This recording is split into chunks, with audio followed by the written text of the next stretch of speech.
Electrocast. Hold on to your butt. Come on, sucker. Let's get it on. Oh, you want to fight? You want to fight? I do not entertain hypotheticals. The world as it is vexing enough. You don't know anybody named Iris? I don't know nobody named Iris. Can I have a piece of toast? I don't give a damn what you think you are entitled to. We are changing the course of history as we see it. That is what Western demands. How could you do this to me? Really, I want to know. Why did you do that? What you feel only matters to you. And the truth shall set you free. And that's all? No, not for the real fire. We offer you bond, a family that very few can understand. Help me. Help you. And don't do drugs. Or Whatever Movies with Wesley and Iris.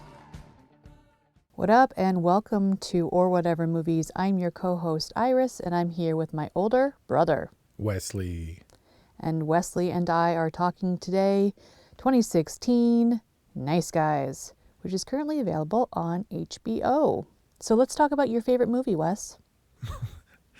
We're just jumping in and assuming that Nice Guys is my favorite movie?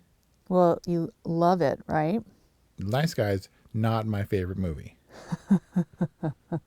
Oh, that's right. I forgot La La Land's your favorite movie. Well, yeah, after Cats. So, Shane Black will always have a place in my heart. Wrote or did some script work and acted in Predator in '87 with Arnold Schwarzenegger. And so he will always have that cachet for me. But everything subsequent, culminating in his role in the director's chair for Iron Man 3, which allowed him to make whatever he wanted. He made Nice Guys. And after The Nice Guys, he went back to the Hollywood studio system after decrying it and wanting to make this little offbeat 1970s buddy cop drama, even though one of them wasn't a cop. He got in the director's chair for what I was hugely anticipating. Despite my reservations about Iron Man 3, which were justified, he was directing, going back to one of his original properties, The Predator. And I was excited, and it was garbage, and I cringe every time I see the artwork in my files of my own movies, because like books, you can just throw them on the fire if you hate them. I can't erase this permanently from my Amazon library. So I went into The Nice Guys with some trepidation. Rotten Tomatoes does have it at 92%. Shut up. Yeah, I'm not kidding. IMDb rather lists it at 4.7. And I think these are user reviews. So obviously, we reacted probably similarly to this movie. Well, I don't know if I would assume that. I reacted correctly, if that's what you're trying to get at. I mean, don't get me wrong. Russell Crowe is pretty good. Russell Crowe and Ryan Gosling are good. Ryan Gosling's great. Yeah, and so I don't think that there was anybody who dropped the ball in this movie. I think everybody, all the actors, including a younger Margaret Qualley before she came to prominence in Once Upon a Time in Hollywood, were fine. It was nice to see Kim Basinger again. Her face is a little distracting, but, just age gracefully. Yeah. And because she chose not to, she's a little stony and not convincing as the head of the DOJ. Or as a mom, or as some kind of crime boss. But yeah, nice to see her. I mean, she's no Vicky Vale. She literally is Vicky Vale. But she's no Vicky Vale in The Nice Guys. Right. But this is Shane Black not doing the big Hollywood movies, but rather doing what he's best at. We talked about Rian Johnson and how appropriate it was that he was doing Knives Out, and Shane Black did Lethal Weapon. He arguably originated the buddy cop genre. Last Boy Scout was different, but no different in terms of the style. And all that kind of culminated in what a lot of people regard his best work of this genre, which is Kiss Kiss Bang Bang with Robert Downey Jr. and Val Kilmer. Brian's comment about Nice Guys was, it feels a little dated. And knowing that it was more current than you might think, I still was shocked when I saw the year 2016 pop up, because I definitely thought this was like a late 90s, early aughts movie. It did feel like that. Obviously, it was set in the 70s, 78, 79, but it really did feel like a movie of that time, didn't it? Of the 90s, you mean? Yeah. Yeah. It seemed like themes that that we'd long since cast away. And in every interview that I've seen, everything that I've read, both from Shane Black and Joel Silver, who himself is a relic of the 80s and 90s, they said, what do we want to see from the Nice Guys, or what do we want people to experience? And they're saying, we're hoping that this is a breath of fresh air. A couple reviewers said that they don't make movies like this anymore, and I think that's for a good reason. Yeah, I think they were talking about the tone, that it was a dramatic film that had elements of kind of kooky comedy. Offbeat, like an offbeat aesthetic. Yeah. But in that way, it feels like a misstep off the beat. Like you know what I mean? It's like someone's trying to dance but can't stay on beat. Can't stay on the downbeat. Yeah, we're not in the pocket here. It's not intentional. I think it's missing the mark, all the marks. All I know is that I did not crack a smile in this movie once. In fact, not once. Not a single time. In fact, I had more of this look of wonderment on my face at how bizarre and convenient, weird and off-putting. Oh my gosh, convenient. It was so good. So I didn't crack a smile, and it's supposed to be really charming. I mean, maybe I did a little bit with all the slapstick of Ryan Gosling in the John, where he's like trying to wield a gun and hold the door open and cover his bits. Right. Maybe I smirked. And then the whole convenient thing. I mean, I've talked ad nauseum about how that bugs me in scripts when things happen so conveniently. But so in that sense, the convenient thing was so bad, it was like I stopped even getting mad about it. But what made me mad was the end, when he's like, none of anything that we just went through meant anything. And then I looked back and I was like, yeah, because it kind of didn't. So what's the whole point? Yeah, it just sort of went on. It's like he went down this path as a writer, and it just circumstantially, wherever it led him, he would kind of weave that into a story. Yeah, and then he would reach for the convenient plot device on the shelf and have her fall out of the sky. I think right on top of their car, who apparently from however many stories that they went down in the elevator when they saw the body flying past him, right? And she just stomps on her feet with a light tap on the roof of the car, and she jumps down. You know what it made me think of is the long story about Richard Nixon coming upon the car accident, right? And he's like, all that just to tell me that one thing is different when you look at it from a different angle, right? He's like, yeah. He's like, none of that made sense. That was the entire movie. Exactly. Summed up in one piece of dialogue. Yeah, and there was another thing that kind of encapsulated the whole thing, the whole idea. What? He was going to start talking about the gun and the holster, and then talking about how he can go to sleep right then and there. And then, of course, the bug or the bee or the fly or whatever it was, Buzzy in the backseat of the car, was just a device, a gimmick, to get him to crash. So that when they crashed, the briefcase would fly up and all the fake money would pour out of it. Right. Is all that was about. It was just a long, detailed exercise in wit and style, or faux wit and style and technique, to get nowhere, basically, to move the plot forward in the most minute detail kind of way. Right. And the problem is I really liked everyone in this movie. Russell Crowe and Ryan Gosling are good actors, and I think that they had good chemistry and rapport. So all the fault, I think, lies with Shane Black as director, not knowing when to quit or when to stop, before it gets kind of ham-handed, like when Ryan Gosling stumbles upon the corpse of Sid Shattuck. Yeah, in the at forest. the base of the tree. Mm-hmm. Which also, he just happened to like roll into the tree where Sid Shattuck happens to have been murdered. Like by whom? Right. And who knows? What was Amelia doing down there? And then why after that did she run upstairs Right. to the party? Yes, to go get her car, I guess. Then why was she down there in the first place? Who knows? She was like this weird... How did Sid die there? So then he does that humana can't talk thing, even though he can talk for some reason. He's just horrified and distressed. And the bathroom thing was funny. And so I was like, okay, well, this is going on for a long time. And then I thought about it. Well, it is kind of clever that he's got the cast on one hand and he can't hold the thing in his other hand, right? The gun in his other hand. But he also can't pull up his pants and can't keep the door open. And so that was a funny situation, which played for laughs than it was. But that was more Ryan Gosling's kind of performance than anything else. So a lot of substance, a lot of style that they were trying really, really hard to infuse this movie with, but it didn't add credibility kind of to anything I was seeing. Yeah, I get the sense that Shane Black really amused himself writing this thing, and it didn't somehow translate to us, the audience. But in the course of this movie, I did find that Ryan Gosling has a tick. You know how we have identified some different actor ticks? Is it that he wants to say schwanz in every movie he's in? Does he say schwanz? What does schwanz mean? Yeah, it's a wiener. Oh, is it German wiener? I don't know. What's Ryan Gosling's tick? He always gets in some situation or another where he has to do the girly scream. Oh, the arm-breaking scream and the other thing? Yep. So he does that here. He does it in The Big Short. But he's got really kind eyes.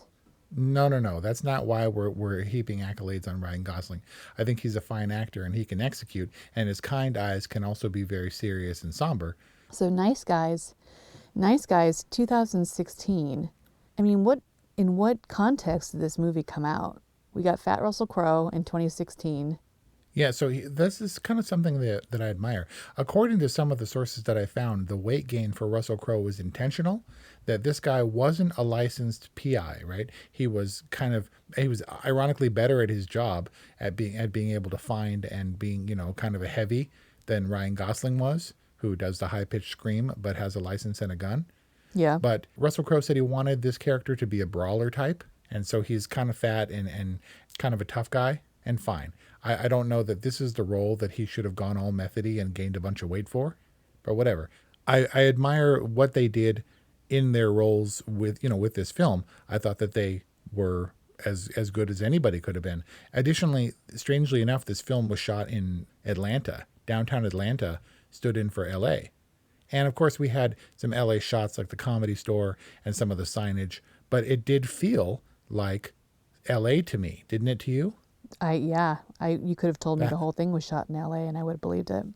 But I did see the film commission thing at the end. I thought maybe they shot some of the auto show stuff or something there. Yeah, so much stuff is shot in Georgia, and they got that peach logo because you get the tax breaks. But yeah, so I think they did a really good job kind of recreating 70s LA in the same way that Once Upon a Time in Hollywood did. But that also led me to the comparison between this movie and Once Upon a Time in Hollywood.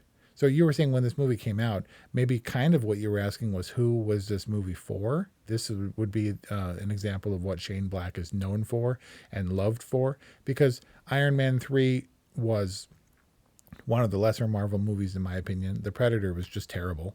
And so those are his big budget Hollywood directorial opportunities. Whereas this is his sweet spot, his niche. It's just not my niche. Honestly, there are a lot of people who love this movie, and I am never going to be one of them. Yeah, its charm fell flat for me. Can we talk about the daughter, Holly March? Yeah, so that's another Shane Black convention. It echoes Kiss Kiss Bang Bang, I think. It echoes The Last Boy Scout, where the daughter was present in every scene, put in harm's way repeatedly, wisecracking. It was just, yeah.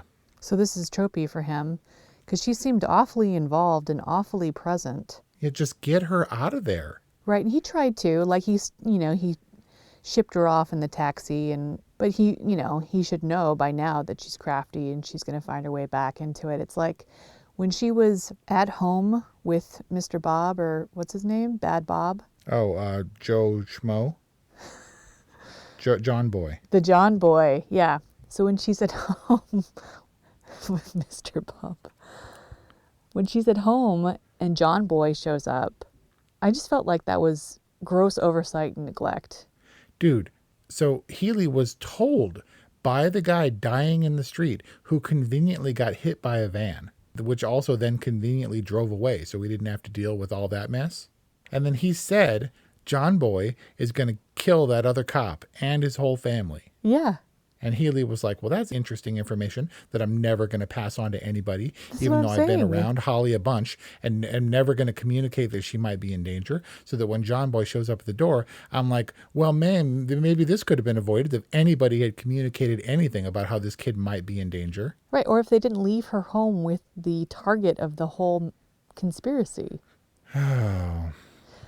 But that didn't stop Russell Crowe from being saved and moved by Holly at the end, where she brings him back to his sense of humanity, and he declines killing so-and-so You mean villain. when she was on the roof in front of the fight to the death between the bad guy that tried to kill her and Russell Crowe, who had already killed a bad guy by choking him to death? Why was she there? Why was she there? And I don't know. I swear to you, there were some action scenes that were thrown in randomly just for comic effect. In just like the whole sequence of the hotel showdown, I think that there were some random shots that were inserted into the sequence that were of people fighting or getting shot that had nothing to do. Like it was completely non sequitur action just to add to this whole comedy rando tone that Shane Black was trying to cultivate. Like that whole scene felt very disconnected, very...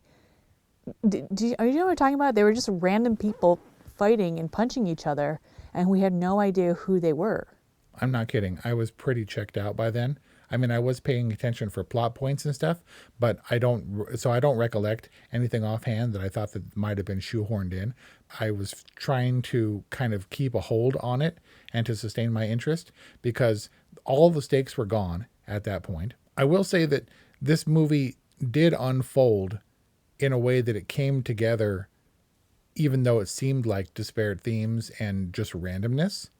But you know, the pink notepad or whatever thing all came together. It was all connected in good detective work. The daughter being seen through the window, everything kind of coalesced and then came to nothing. Well, because they didn't get the movie, right? They didn't ultimately shed light on the automobile/smog conspiracy.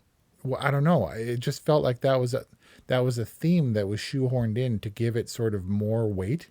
You know, this is connected to this, and it's not just a one-off crime. Well, they played it up throughout. All of the establishing shots were like haze in the distance and weather reports saying people should stay indoors and, I don't know, incessant smog smoking protests. or something. Yeah, smog protest. Oh. So that, I mean, it was definitely and deliberately planned. I mean, maybe each of those elements were shoehorned in, but nothing ultimately came of the automakers' conspiracy, right? I feel like it was just color, like the whole 70s vibe and the activism and how annoying she was about being rebellious, but ignoring the fact that she was actually, you know, when she decided to make a porno, that it was about rebellion and going against a man and all that stuff. And it failed to crack the fact that she was actually compromising herself through her protest. But apparently Margaret Qualley doesn't play anything these days other than 70s anti-establishment hippies. So Margaret Qualley is Andie MacDowell's daughter? Yes. That's interesting because she looks younger in Once Upon a Time in Hollywood than she does in The Nice disagree. Guys. I think she looks almost unrecognizably younger in this movie. Really? Yeah, I don't know. It's just because she definitely looks different, right? She looks different. I thought she looked younger in Once Upon a Time. In this movie, she looks more mature. And maybe it's just because she seems like she's dressed nicely, whereas in Once Upon a Time, she's like stick thin and wearing aprons and stuff. She was great in Once Upon a Time, though. So the longer we talk about The Nice Guys, the less nice I want to be about this movie. Yeah.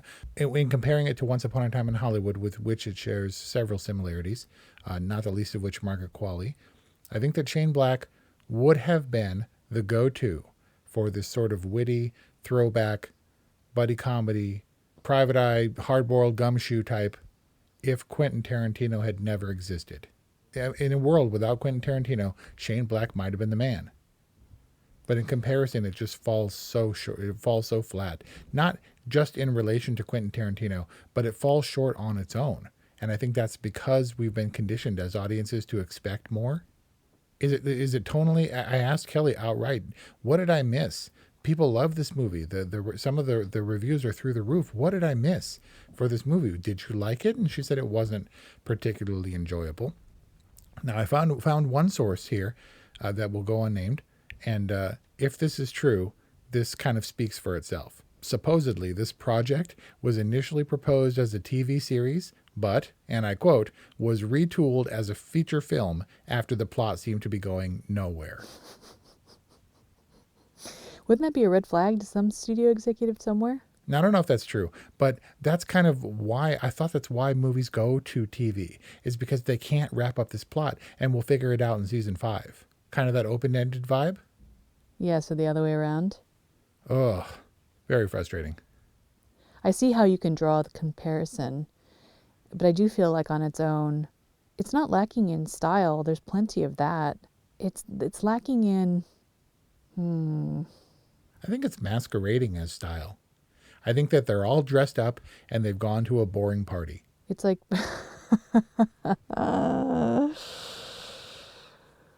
that's pretty good. All the music is there. Everything is just no one's having fun. Everybody is trying to be the cool guy in the room and nobody is. And this movie had good songs in it. It didn't deserve some of these great songs. Yeah, no, I think it was this idea of cool that's not really a part of what we're doing anymore. I think that Shane Black got in there and Joel Silver and they're like, all right, we can do this. Like, we've done this before. Like, you get the buddy cops and they hate each other, but then they like each other, and then they're going to go here and he's going to, fall off the balcony and there's going to be boobies and really make this thing good, like it used to be. I don't know. It's this weird aesthetic of it's like a recreation of a 70s, 80s, 90s kind of movie that just doesn't exist anymore and doesn't work anymore. Yeah, they were trying to recapture something lost, and they were trying to recapture something that they loved but is lost. And there's a larger discussion why Tarantino, when he does those things, the 70s throwbacks, the blaxploitation, those kind of movies, where it works for us in a way that this movie just doesn't. Well, he does have a pretty deft way of making it palatable for the masses. Yeah, therein lies the mystery. It seems like all the pieces are in place for this to have been a good movie, and many people regarded it as such, but it just never worked. Like you said, never cracked a smile, and any slight, redeeming things that I admired just got obliterated and washed away by the tide of unicorns? Not monotony. No. Meshuggah. And again, nothing against any of the actors, including the daughter. I thought everybody was fine. They weren't given the correct things to do for it to work. Did it strike you as weird at all that in Russell Crowe's evolution as a character, he goes from abstaining to drinking again and is almost kind of applauded for it by Ryan Gosling? That's what these guys do. Like the great writers, they always drink. The alcoholism is like a hallmark of a great artist, right? And if you're going to be a hard-boiled, Raymond Chandler type detective, you got to drink a bunch. That's what you do. That's what these guys do. So good on you, Russell Crowe, for getting back to your roots. I think they got drunker in this movie than in The Lighthouse. Dude, Ryan Gosling's drunk. He's a great actor. I don't know about Ryan Gosling's drunk, though. And the falling off of the balcony bit. I think Russell Crowe is an actual drunk, and I don't know that Ryan Gosling is. Oh, yeah. Like you can't have that much alcohol and carbs and still have the six-pack, right? So it's Yeah, like he's got he's like a teetotaler like an 8-pack. faking drunk. Okay, so I have one last question about this movie. And this might also be a sum-up microcosm for why it sucks. Why is this movie called The Nice Guys? And what does their business name have to do with anything? One person said so-and-so was a nice guy at one point, because I was waiting, kind of to find out the same thing. And I was also waiting to do the clap game when they said the title of the movie. Oh, right. I don't know. It was ironical. It's tantamount to everything else that has no meaning in this. Is my guess. Look, I'm sure that we missed stuff because we didn't care, but honestly, when it's on you, it's on the director to deliver things to us that are entertaining, and because they're entertaining, they engage and sustain our interest and our attention. This movie, it wasn't short, and I gave it all the opportunity in the world, and it never grabbed me. So did you smile or laugh? I mean, I maybe smiled or laughed at some of the absurdity of what the guys were doing. I liked watching Ryan Gosling and Russell Crowe, which frankly was the only thing that got me through this movie. Name one moment you cracked a smile at. Oh, man. I liked the bathroom scene. It was absurd and silly. Went on kind of for a long time. It was good because it was physical comedy and not some kind of weird wit comedy. Right. But that wit was peppered throughout what people considered wit. And I'm worried that it's me because I'm not great with those kinds of things. Like the idea when she's saying that her husband hasn't been seen since the funeral. And there were several reviewers who said that they had to watch this movie a couple of times because they were on the floor from the humor. I don't understand it. Yeah, but you're kind of stone-faced. You're kind of a stone-faced critic anyway. But certainly appreciative, and I know when things are funny and when they're not, when they work and when they don't. There were some good things about The Nice Guys, but nothing, I can't think of a single moment that I really admired. Yeah, I'd be curious to hear what our listeners think. That was our not-so-nice review about The Nice Guys from 2016. Wes, would you recommend, through your rating, that people watch this on HBO? Nope. I actively disliked this movie. Wow. You got a nope from Wes, a boring from Iris. It's not looking so nice for The Nice Guys. How many times can I use that pun? Give us a call, leave us a voicemail, 818-835-0574. Send us an email at orwhatevermovies@gmail.com. And also, if we missed something, and obviously humor is subjective, but if there's something that we didn't understand that would flip the switch and make this a better movie, please be the person to call us and let us know. Email us and tell us why we got this wrong. I would love to find out. Yeah. I would love to be proved wrong. A big thanks to our Patreon patrons. We can't do it without you. We appreciate your support. Thanks for listening, and we'll see you next time. Welcome, explorers of the human experience. This is Let's Talk Soul, and I'm your host, Claudia Monticelli. We're not afraid of the great mysteries of existence here. Soul versus consciousness, we're on it. Spirituality versus science, we've got that covered too. Join us in navigating these profound topics with wisdom, curiosity, and a dash of audacity. Whether you're a spiritual veteran or just starting your journey, Let's Talk Soul is your passport to the unknown. Let's Talk Soul, diving into the depths of the human spirit. Subscribe now wherever you get your podcasts. Miles, are you ready to record our promo for Season 2 of the Wanna Bet podcast? David, have you ever seen a grown man naked? Miles, we're not here to quote lines from Airplane. We're here to tell people that Season 2 starts August 18th. But I like Airplane. I know you do, but Wanna Bet is a sports betting podcast. Each week we bet $1,000 on the NFL teams and games that we love. Well, that sounds like fun. It is fun. And last year you picked over 60% of your games correctly. How'd you do? We're not talking about that. We are telling people that they can find us every Friday. So no more movie quotes. Roger.